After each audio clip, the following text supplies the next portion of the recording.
So this is the area which we are looking at, that we are relating to, again, to the Prophet tradition.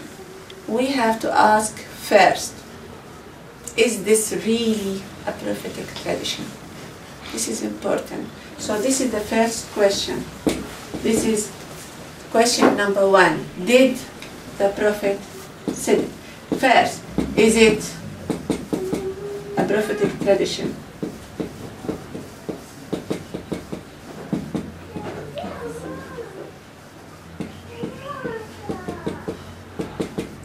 This is the first question. The second question, which is important, did the Prophet really said that? Did the Prophet really said that? We are heading.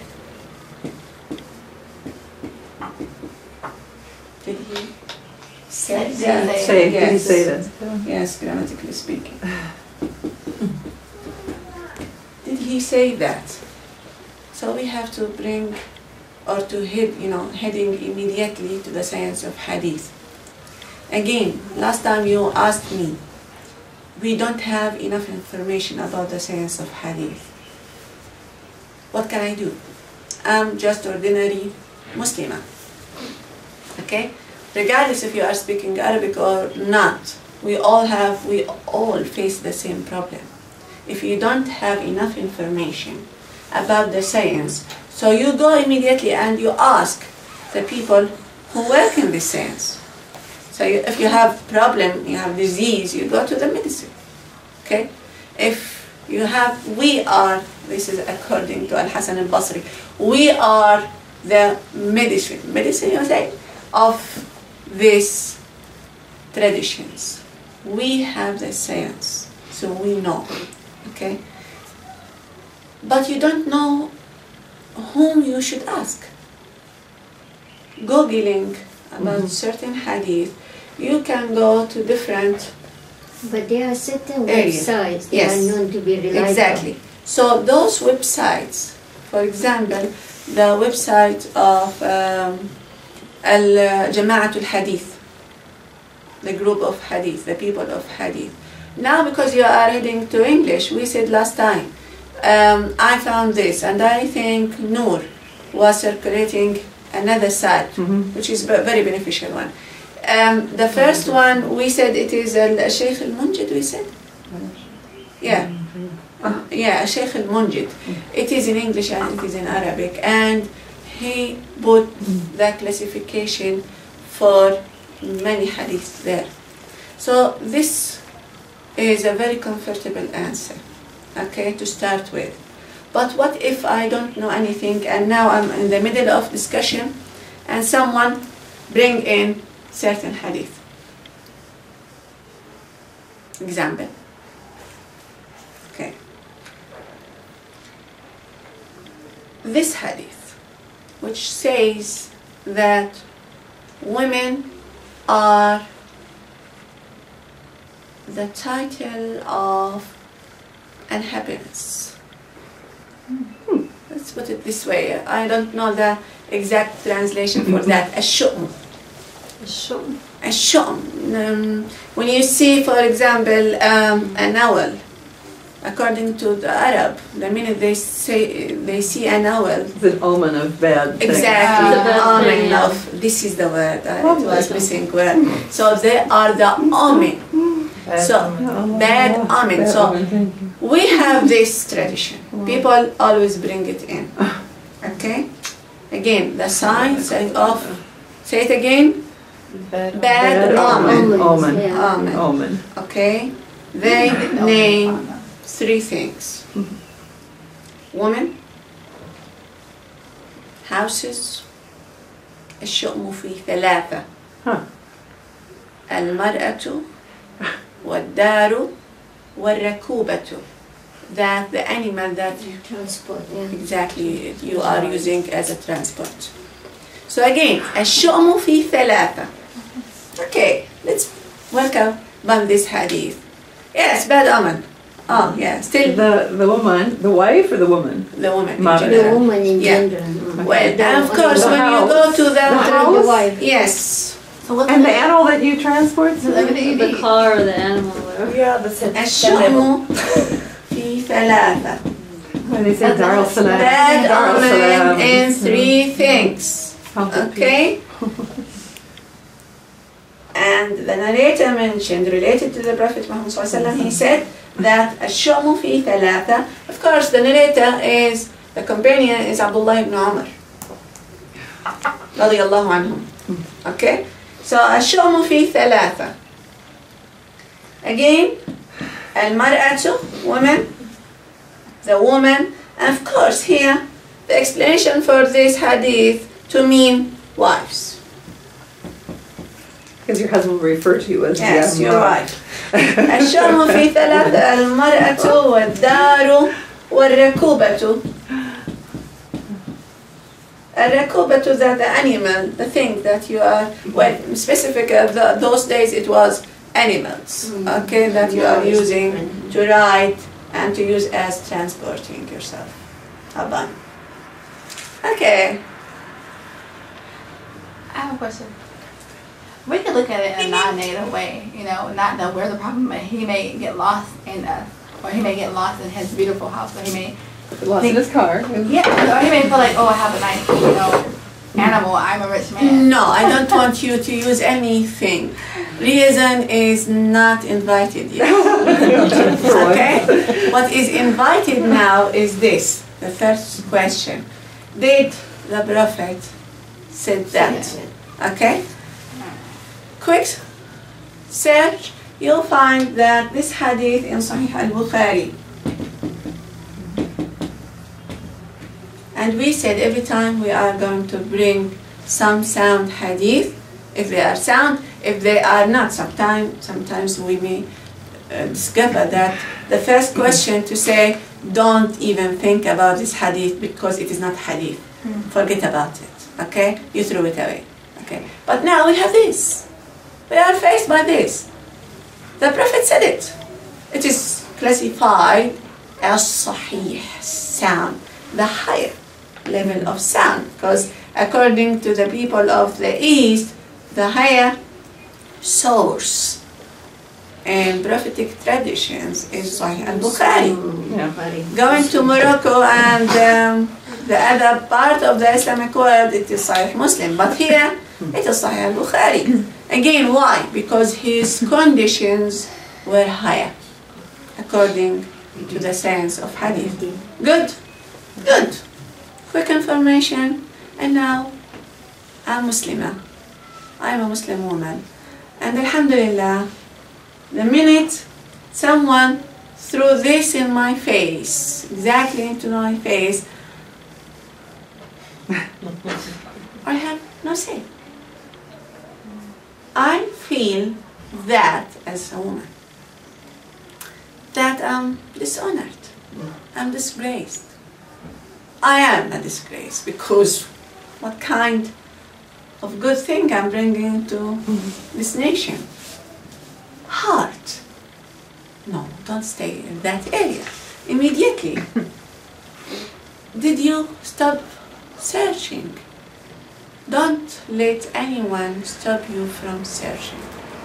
The minute, and I said this is the rule, the minute you hear something and it is in contradiction with justice and proper sound reason, you question it.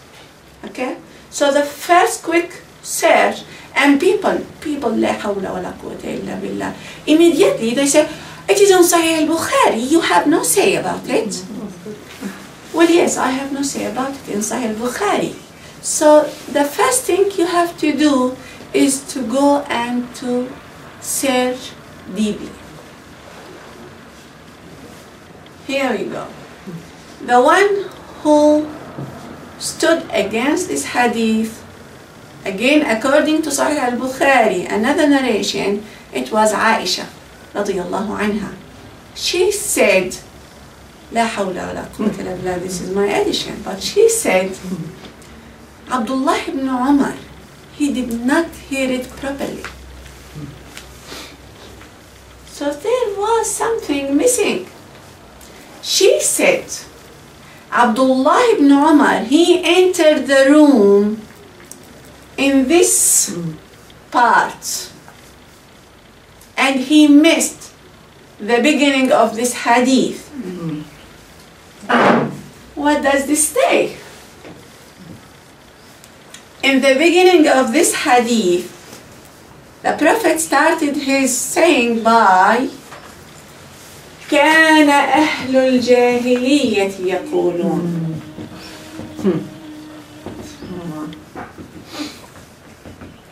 Which translated as the people before Islam, the ignorant, the unbelievers, they used to say such and such.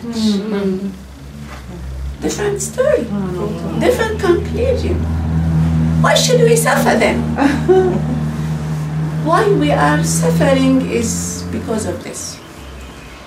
When you are heading to Sahih al-Bukhari, again, I have really to defend this book strongly. I don't like people defending this book by saying, well, it is infallible, because he never claimed that. In the end of the day, it is human effort. Okay? He was, subhanallah, he used to pray 2 rak'ah before writing any word. It was human collection. He set certain conditions. This is the first thing. The second thing, I have every time to remind you by its name, this book. Its name is a very, very long name. People, satisfy themselves by saying Sahih al-Bukhari. It is not this way. He did not say that.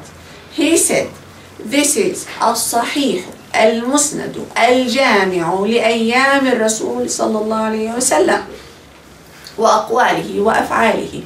It is, again, these are the conditions to say that this book, these hadith are Sahih. He said, this is the collection of the related sound chain. This is the meaning of Musnad. Sound chain related to the Prophet Muhammad sallallahu alaihi wasallam, and his sayings, his deeds, and his days. Okay. Now, remember, the people at that time, it was written and collected in the 3rd century. Those days, he was writing for the ulama and the students of the science of hadith. He did not write this to be read by the public. So this is why the minute you go inside the book, you may find some comments, some titles, some narrations which is not musnada, which does not have chain, connected chain. Okay? So in such area, as someone who works in this field, that they are in and out at the same time. Again, another reason. So the first reason, that people don't know the methodology of this book. They don't know how to read this book according to the key. Every book we have word keys that you can use to understand perfectly. People don't use that. Ordinary people, and unfortunately some PhD holders sometimes, they don't. The third reason, they are very much satisfied with what the literal of this narration. For example, sorry, if certain one was raised in certain area, for example, in certain village here in Jordan, and they consider women equal to nothing, he won't find any problem in swallowing this hadith and using this hadith and disputing this hadith as something, and of course, this is the unjust way in relating to the Prophet Muhammad ﷺ, taking this part and forgetting about the other part. Going back to Al-Bukhari, Al-Bukhari was, this is his methodology. He was using parts. So if you are relating to Al-Bukhari, you have to follow Al-Bukhari everywhere he mentioned this hadith, just like a puzzle. You bring it all together. Sometimes for just what, subhanAllah, he was very, mashallah, precise. He was. So the minute any narration, the same narration, coming out from with the same conclusion, but the words were changing. So he'll bring them in. Because one word will explain the other word in the other narration. Okay? So he used to divide into parts those hadith for what we call his fiqh, his understanding of this hadith. And he may relate to this in his titles of those hadith. However, another reason for that certain people, they find that just to take this quotation from Al-Bukhari, they are happy because again it goes with their interest, the way they were raised upon, and that's it, to take it. You have to remember the Arab in specific, not only the Arab, we have this problem in different nations. The Arab in specific, they used to believe in bad omen. And Al-Quran was related to that. The one, for example, he wanted to travel somewhere, he will bring in visions, those visions, okay? Okay, he will collect all those birds, and then in a certain minute, before he is going, to start his traveling, he will set them free. So if they fly to the right side, he will go. If they fly to the left side, he won't go. This is how they live. Sometimes they may use some, what you call, those small, just like swords, what you call them? Darts? No, yeah, nuts. Just by, just rubbing the nuts. So if it was getting right, they'll go. If it was not getting it right, they won't go. It is the same when the Prophet, remember the story of the father of the Prophet. It says that Abdul Muttalib, when he decided to choose which of his son to kill, to sacrifice, he used this way. Yeah. So again, such understanding such beliefs, such rooted beliefs, won't have any problem with taking this part of narration and keep saying it again and again just to be a fact in Islam. So again, Islam against any kind of taking bad omen from anything, from birds, things, lands, people, anything. Because we have this belief of at-tawakkul ala Allah, that we have to rely upon Allah subhanahu wa ta'ala, to call upon Allah subhanahu wa ta'ala to help us and to lead us to the right path. This is how we believe in Islam. So certain things like that, it is against Sharia before being against women. It is in contradiction with the beliefs of Islam before it is in contradiction with what Islam really wants for women, the real status of women in Islam. Women are honored. Women are full human beings. This is what Islam is just. How could it be that Allah created those things and then it is considered in Allah's eyes to be bad omen? So things like that, again, which may release us from, is the first question and the second question. Okay? And the rule that Islam is not in contradiction with justice and sound reason. Yes, please.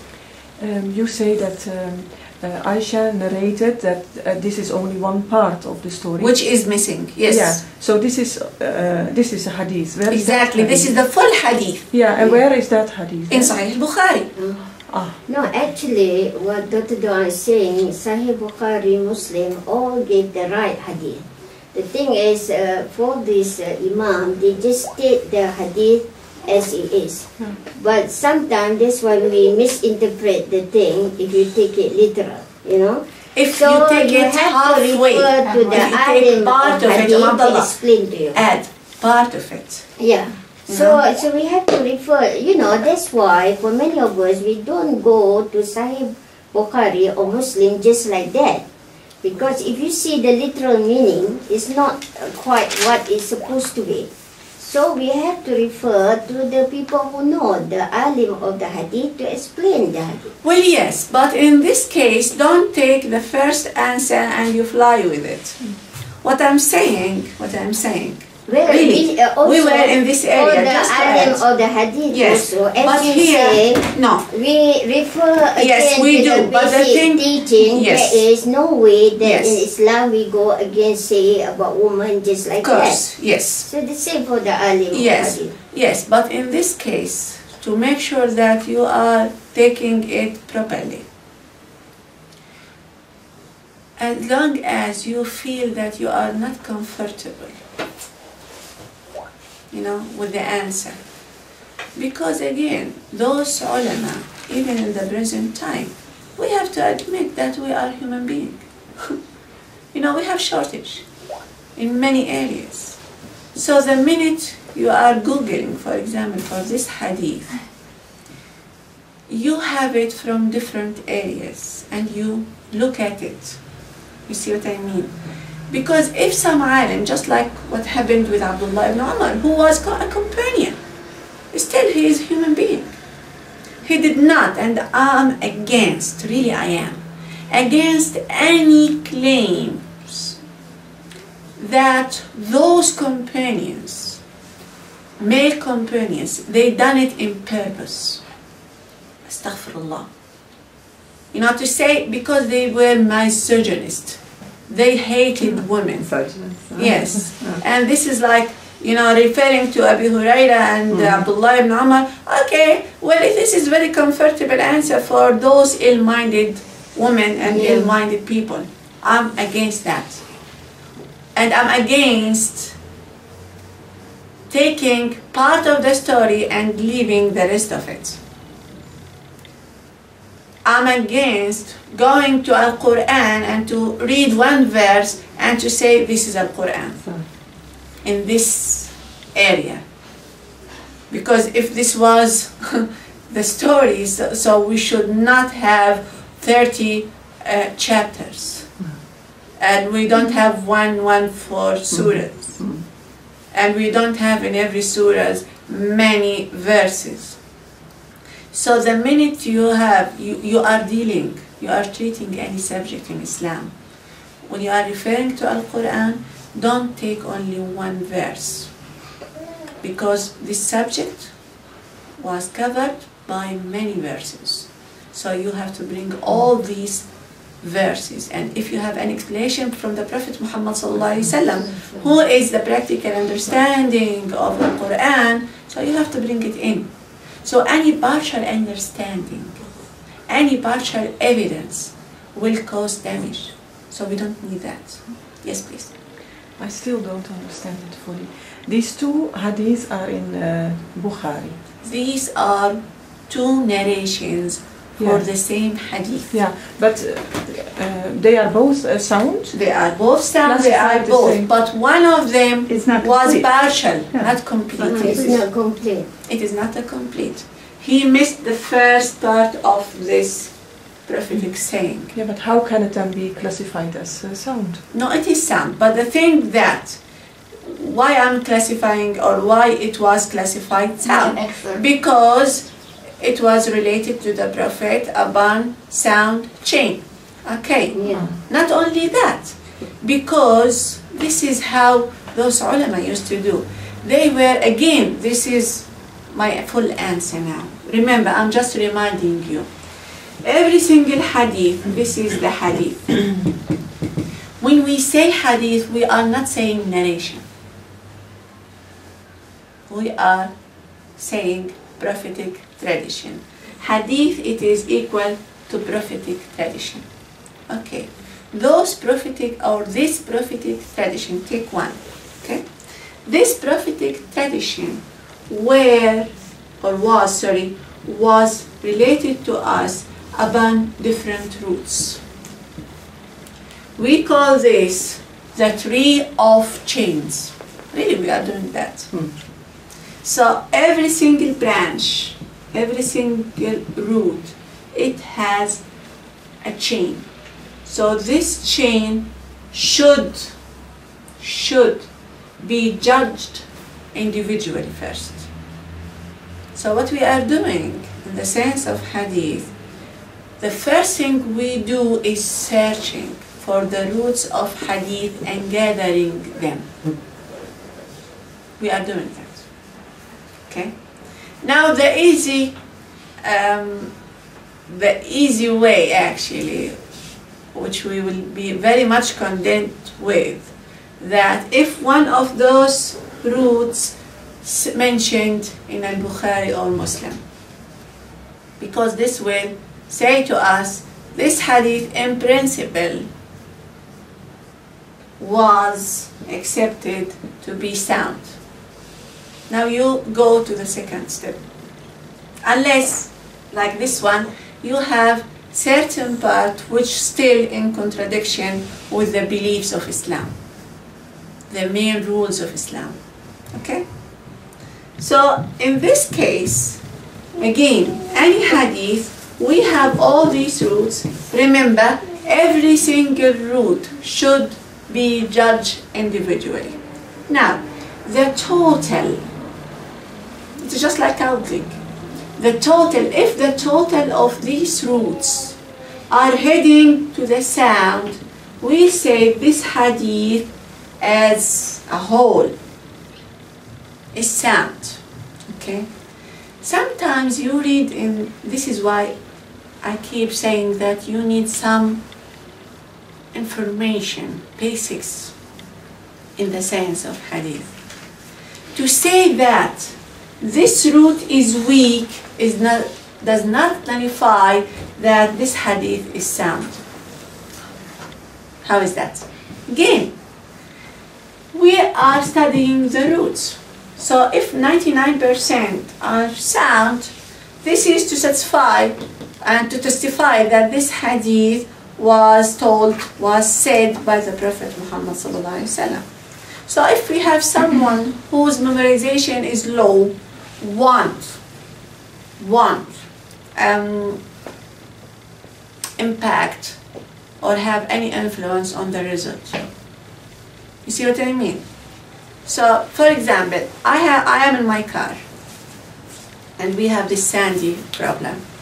I never know that Sandy name will cause any problems until now. Sandy, okay. So I think no one will call anyone named Sandy in UK after that. Well, people, if they are going with bad omens, yes, we'll do that, because this will be the title of misery. You see. So again, I'm in my car. My car is strong enough. Okay. So if I have a slight breeze, will this make me have an accident? No. Will this cause any harm? No. I'm strong. You know, I'm in a strong vehicle. So this hadith, if it is strong enough from the majority of those roots, so it is just like strong vehicle. So it won't be harmed by any weak roots because it is in principle sound. But this weak root may benefit from this strong vehicle. And I have to remind you about this, which really I'm against. Again, this week, please, you try to focus on this. This weak root may benefit from this strong vehicle. By what? That it may take proper or bit higher classification.